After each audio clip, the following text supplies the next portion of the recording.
Hi, this is Kitty Boitnott of Boitnott Coaching, or Kitty at careermakeover.coachesconsole.com. Let me ask you a question.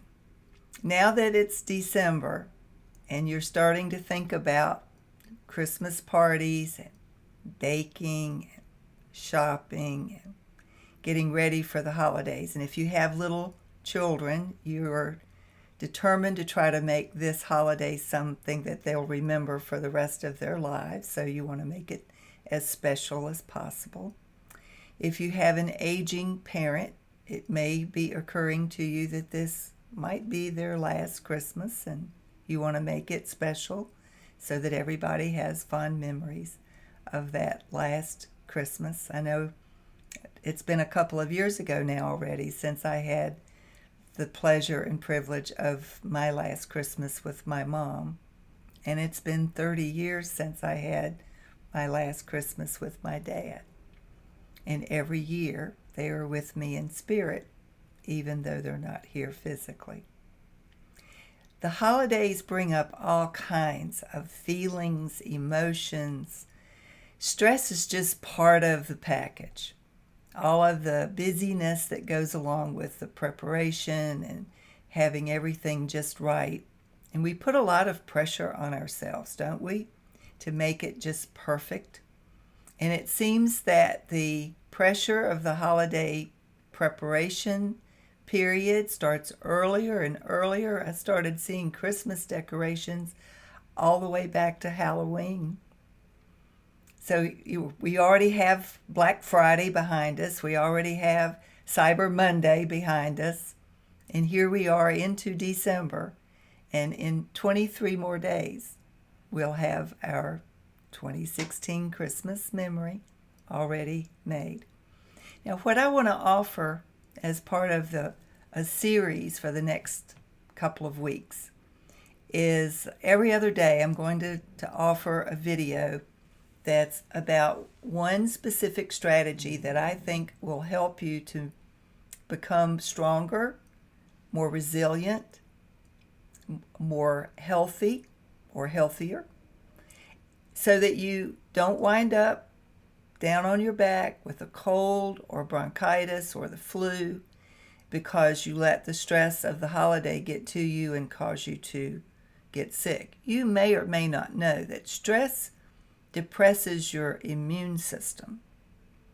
And so it is not an accident that if you feel more pressure at this time of the year, that you suddenly come down with your first cold of the year, or you become less immune to the other germs that are in the air and you might pick up the flu from somewhere.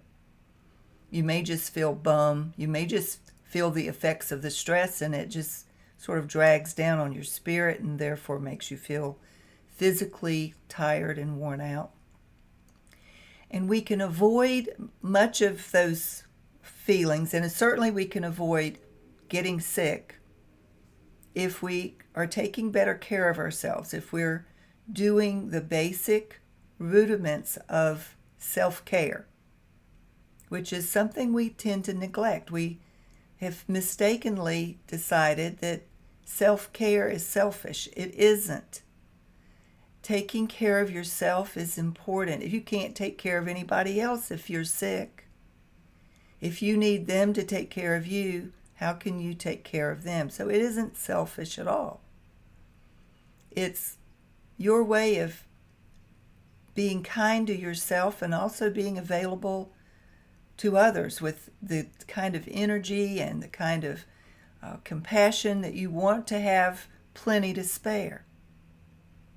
So I teach in my teleclass 7 specific strategies for how to manage your stress more effectively, how to be proactive in managing the stress that we all experience, whether it's the holidays or any other something going on in our lives. There's stress at work, there's stress at home.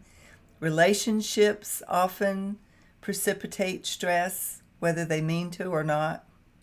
Even the most well-meaning individual might somehow step on your toes and make you feel somehow inconvenienced or put out. It's life. But we don't have to let it get to us. We don't have to let it make us feel like it's something that's out of our control. It's always, our response is always within our control. And when we are resilient and at our best, we are able to respond appropriately. So here's the first of 7 specific strategies that I would challenge you to incorporate into your routine starting today. It won't cost you anything. It's to be more mindful about staying hydrated.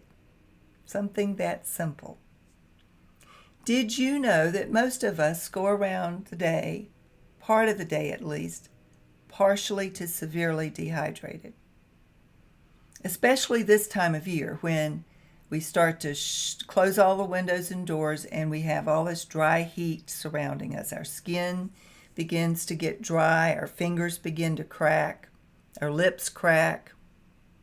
That's a sign of you're being dehydrated. You need extra water in order to keep your blood flowing properly so that your heart is functioning like it should. All of your internal organs are operating at high capacity. Being dehydrated will slow down your digestive system. It will make your heart work that much harder. It can cause you to feel foggy and unable to make good decisions. Did you know that your brain absorbs the water in your system first? And so if you're dehydrated, the brain will draw as much fluid to it as it can because it needs it in order to function, and that leaves the rest of your body struggling to keep up. You can avoid that by drinking an adequate amount of water every single day. Now, the recommended amount varies per your size, your weight, your individual circumstance. How much do you exercise? If you are a runner or you do heavy aerobic exercise, you're going to need more than the average amount of water. If you're more sedentary, you may not need quite as much. The average amount that's recommended, if you were to look it up, is something like 8 ounce glasses a day. That's 64 ounces. Probably way more than you currently drink. And coffee doesn't count, and neither do sodas or orange juice or any kind of juice. Anything that's loaded with sugar. That doesn't count. I mean, it counts as a fluid intake, but it doesn't count as the amount of water that your body needs in order to function properly. Now, you can substitute with green tea, black tea. I've heard it said that decaffeinated coffee might work. I've heard that at a Weight Watchers meeting. Don't know if it's true or not. But if you can avoid any guesswork by simply drinking more water. Starting with drink a glass or two first thing when you get up. You've been sleeping all night.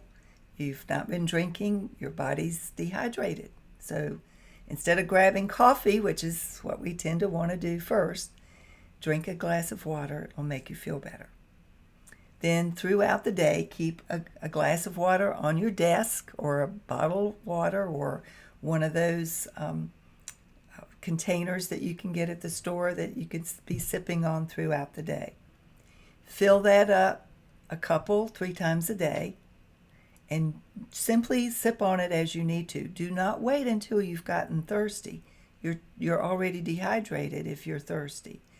And don't mistake thirst for